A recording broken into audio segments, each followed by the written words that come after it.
waxaan farxadda la qaybsanaa dadka walaalaana ee Turkiga sanad gudaheeda boqolaad ay kasoo wareegtay asaaska jamhuuriyadda.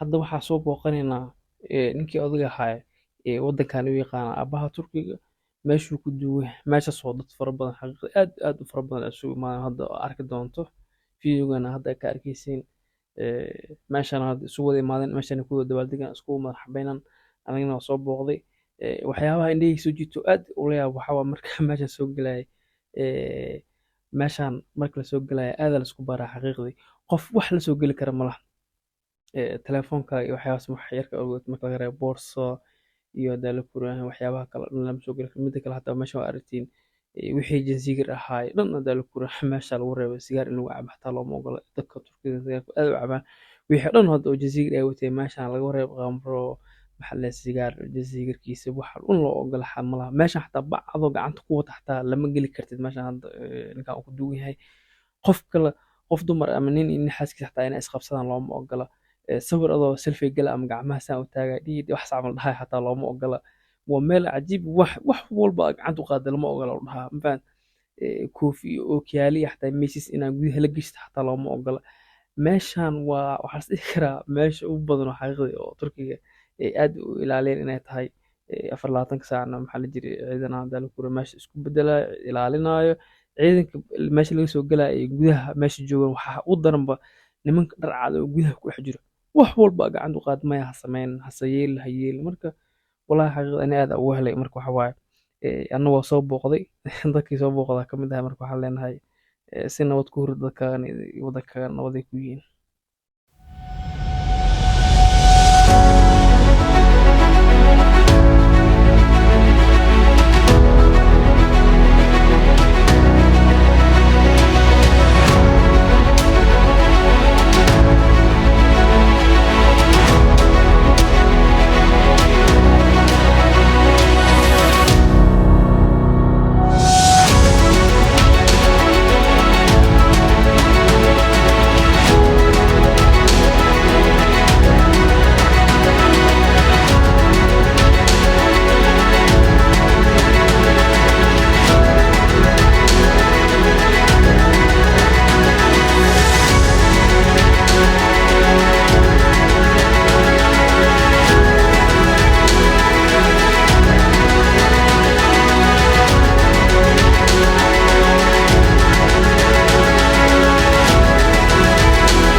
Atatürk bizim ülkemize demokrasiyi, cumhuriyeti getiren bir insan.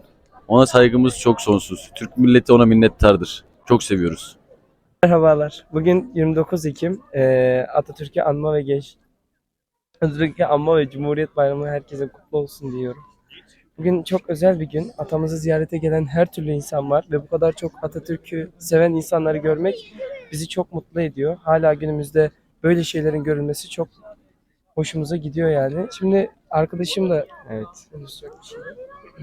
Bugünün değeri gerçekten tüm Türk halkı için çok önemli. Böyle büyük bir değeri bu kadar çok önem verilmesi gerçekten Türk halkını saygı ve sevgiyle kutlarım. Teşekkür ederim. haddaba Turkiga maxaa u qabsoomay 99 sano kadib oo dowlad ay yihiin ilaa intaas waxyaabo badan ayaa u qabsoomay xaqiiqdii oo adag tahay in lagu hirgeliyo waqti intaas la eg sida fikrad ay ku taamayaan oo ahaa badda hoostiisa inay maraan 150 sano ka hor ay ku taamayeen maantana ay hirgelin ayna ka fureen tareen iyo weliba waddo gawaarida ay isaga gudbaan waddadaas oo ah biyaha Istanbul kala qaybiyey labada dhinac Istanbul kala qaybiyey biyahaas in hoostiisa ay maraan afraasi tunnel ay ka tunnelka ay ka fureen tareenna ay hoos mariyeen fikirkii 150 sano horta ay ku taamayeen way ku guuleysteen waxaa kaloo Turkiga ay dhiseen garoonka ugu weyn Yurub iyo weliba Middle East kaasoo hadda ah marinka Middle East Yurub iyo adduunka oo dhan diyaaradaha isaga kala gooshay ay soo caga dhigtaan waxaa kaloo Turkida ay sameeyeen diyaaradaha Albayrak loo yaqaano taasoo wax badan ka gacan siisa Turkida inay la dagaalaan argagixisada iyo weliba dowladaha Turkiga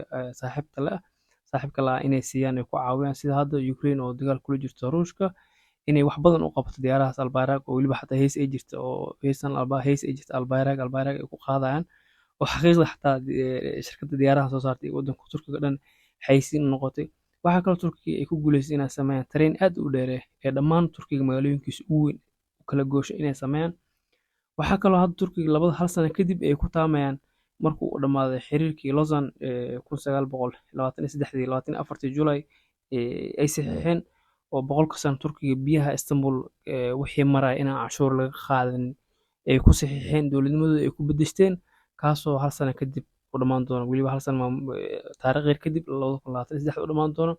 Turkiga inta jecelna aad ay ugu faraxsan yihiin heshiiskaas u dhammaada kaasoo Turkidu u fududeyn doona inay qarash ka qaadaan doomaha weynka maraakiibta ganacsiga ee biyahooda mari doona. Turkiga waxyaabo badan oo qabsooma xaqiiqdii anaga Soomaali ahaan haddaan nahayna Turkida waa jecelnahay inay horumar gaaraan horumarkoodana horumarkeena waa dowlad keliya hadda islaamka u wada badan hadda xilligan jirta is dhihi karaa marka laga reebo Pakistan.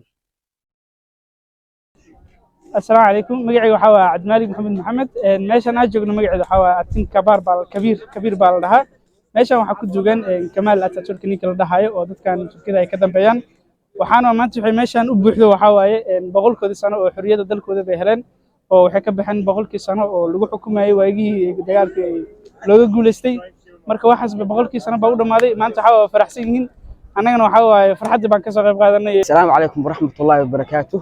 Magacaygu waa Cabdullaahi Farxaan Maxamed oo jooga caasimadda Ankara. Maanta bishu waxa waaye taariikh 29 Oktoobar mise Turkiga u yaqaanaan 29 Akin. Maanta saa arkaysaan waxa maalin xafladeed waaye oo dadku aad u soo baxeen. Maanta sababtuna waxay tahay maanta waxay ku aadan tahay boqolkii sano ee xorriyadda qaadeen waddanka Turkiga. Meeshaana waa meeshu ku aasan yahay mu'assiska dowladda cusub ee Turkiga Mustafa Kemal Atatürk. meeshaana qabriisa ku yaala waa meel aad loo soo dalxiiso dadka Turkida maalinta ay dabaaldegayaan ay soo boqdaan odagooda soo salaamaan.